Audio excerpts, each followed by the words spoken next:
नमस्कार. आजकाल बऱ्याच ठिकाणी जातीयवाद, धर्मवाद, कुळवाद, पंथवाद आणि इतर वाद भरपूर साऱ्या ठिकाणी चालू आहेत. मित्रांनो, देवाला भजण्याच्या वेगवेगळ्या पद्धती असू शकतात.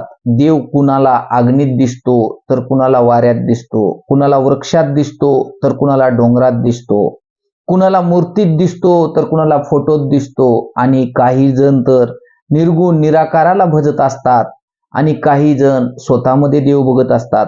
त्याच्यामुळं कुणीही धर्माच्या आधारावर, जातीच्या आधारावर, चालीरीतीच्या आधारावर देवाला ह्याच पद्धतीनं बघा म्हणून एकमेकाला सांगू नका. प्रत्येकाचा दृष्टिकोन वेगळा आहे.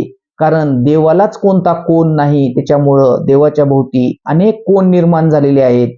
त्यामुळे परमात्म्याला बघण्याचा दृष्टिकोन प्रत्येकाचा वेगळा असतो आणि असा दृष्टिकोन लाखो करोडो प्रमाणे जरी असला तर परमात्मा हा कोणत्याही एका कोणामध्ये फिट न होणारा तो परमात्मा कुणाला ज्या पद्धतीनं बघायचे आहे त्या पद्धतीनं बघू द्या.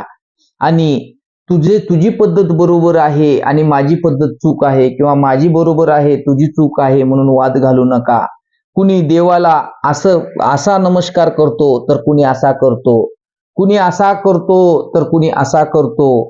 प्रत्येकाच्या वेगवेगळ्या पद्धती आहेत. कुणी तर फक्त नजरेनंच सांगतो की परमेश्वरा, परमात्म्या, मला तू सुखी ठेवलेला आहेस.